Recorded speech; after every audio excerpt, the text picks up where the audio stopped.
Good morning students, welcome back to Atmata Vidya Vihar online class. Today we are going to start our 5th standard English workbook solution of unit 3 Robinson Crusoe. उसमें हमने page number 29 तक already complete किया हुआ है। अब हम आज start करेंगे page number 30। Only 3 pages are remaining, जिसमें कॉम्पो आ जाता है और कंजक्शन के सेंटेंसेस हैं। ओके, सबसे पहले हम स्टार्ट करते हैं पेज नंबर 30 में question number 7। Join the sentences with and but और बिकॉज सो। इनके fill in the blanks already हमने क्वेश्चन 6 में कंप्लीट किए थे, तो इनको यूज़ कैसे करना है वो मैंने आपको बताया था, पर वो ब्लैंक्स में कैसे यूज़ करना है। अब हमको इनके सेंटेंसेस को ज्वाइन करना है, तो वो कैसे ज्वाइन करेंगे यहाँ पर हम देख लेंगे। नंबर 1 है will you come with us, will you stay at home. दो अलग अलग क्वेश्चन है, दोनों को ज्वाइन करना है, तो दोनों की मीनिंग पहले समझनी है हमको। विल यू कम विथ अस, क्या तुम हमारे साथ आओगे। Will you stay at home, क्या तुमको घर पे रहना है। तो दोनों में से एक बात हो सकती है, यानी और। जब भी दोनों में से एक ऑप्शन हमको चूज़ करना है तो हम वर्ड यूज़ करते हैं और। तो इसको सेंटेंस में और को यूज़ कैसे करेंगे, तो दोनों सेंटेंस ज्वाइन हो जाए। तो will you come with us और stay at home, question mark last में आएगा, सेंटेंस एक ही ज्वाइंट हो जाएगा। चलो number 2, Alok is ill, he will not come to school. Alok ill है, इसके लिए वो स्कूल नहीं आ सकता, बीमार है, तो इसीलिए वो स्कूल नहीं आ सकता, इसीलिए मीन्स सो। तो Alok is ill so he will not come to school. Okay, full stop at last. Number 3 है Nitin is late, he miss the bus. Nitin late है क्योंकि उसने बस मिस कर दी, स्कूल लेट पहुंचा, बस में टाइम पे नहीं आएगा तो लेट हो जाएगा। तो इसके लिए Nitin is late because he miss the bus, last में फुल स्टॉप आएगा। अब यहाँ पे जो बीच में एक सेंटेंस ख़त्म होने के बाद जो फुल स्टॉप आता है उसको हम यहाँ पे नहीं लिखेंगे। अब नंबर 4 क्वेश्चन है the children shouted, the old man did not hear them. The children shouted, अब दूसरे में नेगेटिव सेंटेंस है और फर्स्ट में अफर्मेटिव। ऑपोजिट सेंटेंस कभी भी हो तो उसमें हम बट यूज़ करते हैं। The children shouted but the old man did not hear them. और number 5 I am tired, I will go to sleep. मैं टायर्ड हूँ इसीलिए मुझे सोने जाना है, तो I am tired so I will go to school. अब कोई भी जब वर्ड होता है सेकेंड सेंटेंस का फर्स्ट लेटर, तो हम कैपिटल को स्मॉल कर देते हैं, पर यहाँ पर आई कैपिटल लिखा, क्योंकि आई जब अकेला होता है तो उसको कभी भी स्मॉल में नहीं लिख सकते, तो उसको हमको कैपिटल में ही लिखना है। That is a condition. Number 6 है father is happy, he got a promotion. Father happy है क्योंकि उसको प्रमोशन मिला है, तो father is happy because he got a promotion. Number 7 you must work hard, you will fail. अब दोनों में से एक ऑप्शन चूज़ करना है, या तो हार्ड वर्क करो या तो फेल हो जाओ, तो यू मस्ट वर्क हार्ड और you will fail.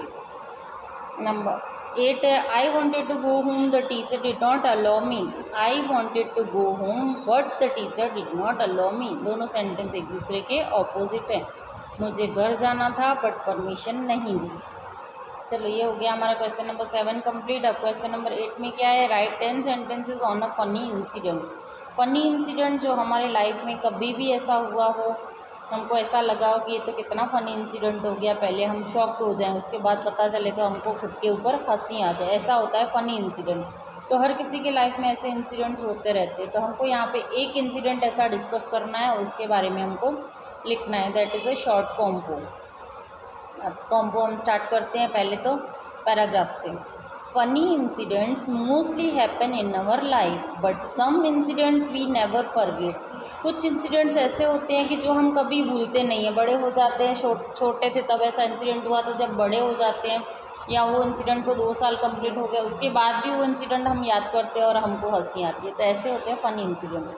I have also few incidents that I can remember and laugh. ऐसे कुछ इंसिडेंट मेरी लाइफ के भी हैं जिनको मैं याद करके अभी भी हंसती हूँ। One of the funniest incident that I am going to share here. यहाँ पे एक इंसिडेंट ऐसा जो मेरे साथ हुआ था वो यहाँ पे मैं शेयर कर रही हूँ। Which happened with me when I was a student of class 1। जब मैं फर्स्ट स्टैंडर्ड में पढ़ती थी तो ये इंसिडेंट मेरे साथ हुआ था। अभी इतने बड़े हो गए लेकिन फिर भी वो इंसिडेंट याद करके हम हंसते हैं। चलो अब सेकेंड पैराग्राफ में आएगा we were visiting Haridwar for spending family trip in summer vacation. Summer vacation में हम जाते हैं ना फैमिली के साथ टाइम स्पेंड करने, कहीं घूमने, तो मैं हरिद्वार गई थी पूरी फैमिली के साथ। After enjoying full day on the bank of Ganga river, Haridwar में क्या है, गंगा रिवर है ना, जहाँ पे हम टाइम स्पेंड करते हैं, बहुत मज़ा करते हैं, फन होता है लॉट ऑफ। तो फैमिली के साथ पूरा दिन वहाँ पे इंजॉय की, और जब रिटर्न हो रहे थे तब कुछ हुआ था। We were returning to our hotel room at 8 PM, suddenly the power off. Suddenly क्या हुआ, अचानक से, हम तो हरिद्वार से यूज़ टू नहीं है, डेली तो जाते नहीं हैं, कभी कभार जाते, तब आगे रास्ते तो हमको पता नहीं होते, और अचानक से 8 o'clock को एकदम अंधेरा और लाइट ऑफ हो गई। तो क्या होगा, all the lights off, it became complete dark, we can not be able to see each other, एक दूसरे को भी हम नहीं देख पा रहे थे, इतना अंधेरा। अपनी सिटी में अगर ऐसा होता है तो हम थोड़ा सा लेट गो करते हैं, क्योंकि आसपास की एरियाज़ हमको पता होती है, पर नई एरिया में अगर ऐसा होता है तो हम क्या करें।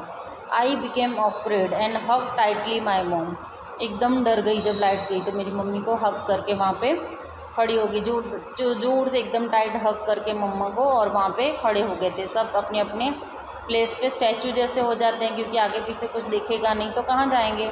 तो ये हो गया हमारा सेकेंड पैराग्राफ। अब आगे क्या हुआ, after 5 minutes the darkness vanished, यानी डार्कनेस चली गई, and all lights on, light सब ऑन हो गई, मीन्स पावर जो था वो ऑन हो गया।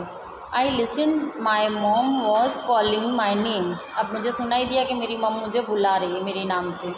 I saw the face of the lady हुम आई हग, अब जो लेडी को मैं हग करके वहाँ पे खड़ी थी उसका फेस देखा मैंने, क्योंकि मम्मी की आवाज़ तो पीछे से आ रही थी और मैं हग करके मम्मी को खड़ी थी, तो आवाज़ किसकी आई, तो स्ट्रेंज के बाद यहाँ पे क्या लगाया, एक्सक्लेमेशन साइन, क्योंकि स्ट्रेंज हो गया, मम्मी को तो मैं हग करके खड़ी थी और मम्मी की आवाज़ तो पीछे से आ गई। तो she was not my mom, जब उसके फेस में देखा तो क्या देखा, वो मेरी मॉम नहीं थी, she was another lady, my mom was another side, मेरी मम्मी जो थी वो पीछे खड़ी थी। I started crying and hug my mom again, फिर वो ऐसे टर्न हो गई, मम्मी को देखा और मम्मी को फिर से हक किया और रोने लगी। क्यों ऐसा, उस टाइम पे क्या फील हुआ कि मैं मेरी मम्मी को हक करके नहीं खड़ी थी, दूसरी कोई लेडी को हक करके खड़ी थी, तो कितनी हंसी आ जाएगी।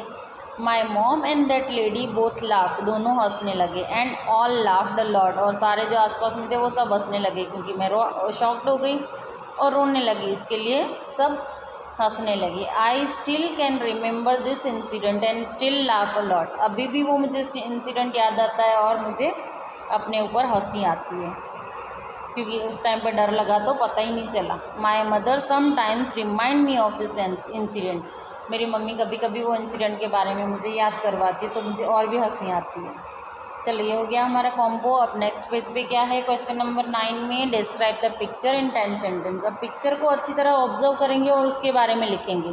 तो पिक्चर है क्या, पिक्चर में एक बीच है, बीच पे यहाँ पे क्राउड है, लोग खड़े हैं, बीच में वेव्स आ रही हैं, उसमें बोट चल रही है, याट चल रहा है, और यहाँ पे चेयर पे लोग रेस्ट कर रहे हैं, छोटे बच्चे खेल रहे हैं, सन है इधर शाइन कर रहा है, बर्ड्स हैं फ्लाई कर रहे हैं। तो ये सारे पिक्चर जो हमने देखी उसको हमको डिस्क्राइब करना है 10 सेंटेंस में। तो नंबर 1 है, we can see the picture of a beach. Number 2, it is very crowded place, बहुत क्राउड है यहाँ पे। The sun is shining in between the clouds, clouds के बीच में सन है। नंबर 4 है, children are enjoying their holidays, holidays enjoy कर रहे हैं ना, तभी तो बीच पे आएंगे ना। अब number 5, one boy is eating an ice cream cone, देखो यहाँ पे कोन खा रहा है ना, बॉय आइसक्रीम कोन खा रहा है एक boy. One girl is playing with the ball, one girl है जो वो बॉल से प्ले कर रही है। अब नेक्स्ट पेज पे देखेंगे number 7, some people are resting on their chairs, some children are enjoying in yacht, yacht यानी जो बड़ी सी बोट होती है ना, वो याच में इंजॉय कर रहे हैं boat. One girl is swimming with the help of swimming tube and playing with the ball in water. अब देखो यहाँ पे पिक्चर में गर्ल है, स्विमिंग ट्यूब पहनी हुई है, इस साइड कॉर्नर में स्विमिंग ट्यूब पहनी है और वहाँ पे बॉल है उसके पास, तो बॉल के साथ, ये रहा बॉल है ना उसके पास, बॉल के साथ खेल रही है। बॉल के साथ खेलते खेलते फिर आगे क्या हुआ, देखो नेक्स्ट सेंटेंस है number 10, one boy is swimming like a swimmer in his swimming costume. अब यहाँ पे देखो वन बॉय है, एकदम स्विमिंग कॉस्ट्यूम पहनी हुई है और एकदम अंदर बाहर करके एकदम स्विमर होता है ना, परफेक्ट उसकी तरह स्विमिंग कर रहा है। We can see birds, boats trees etcetera too in this picture, ये भी साइड साइड में हैं, बर्ड्स भी हैं, बोट्स भी हैं, ट्रीज़ भी हैं, ये सारे भी। अब एक एक सेंटेंस अलग अलग नहीं लिख सकते इन सब के लिए। अब 12 नंबर लास्ट है, it is very beautiful scene of a beach. तो ये हमारी जो पिक्चर है डिस्क्राइब हो गई। अब हमारा क्वेश्चन नंबर 10 है, look at the picture and right a short conversation. अब ये पिक्चर को देखेंगे तो एक पीकॉक है और ऊपर बैठा हुआ ब्रांच पे कुकू है। वाई आर यू क्राइंग, और नीचे पीकॉक क्या आंसर दे रहा है, आई hate my self, I have such अगली फीट। ये क्या बोल रहा है, मुझे अपने आप से नफरत है, मेरे फीट कितने गंदे हैं। तब कुकू और दोनों के बीच की कॉन्वर्सेशन हमको लिखनी है। कुकू क्या बोल रही है, why are you looking so sad. Peacock क्या रिप्लाई करता है, because I hate my self.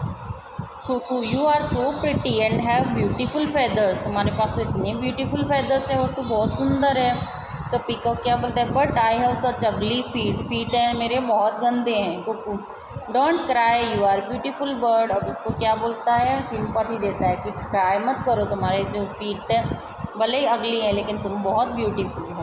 Okay, चलो यहाँ पर हमारा यूनिट 3 कंप्लीट ख़त्म होता है। ये पार्ट 2 भी हमने ख़त्म कर दिया। कॉम्बो आप अच्छे से कर लेना। चलो बाय बाय।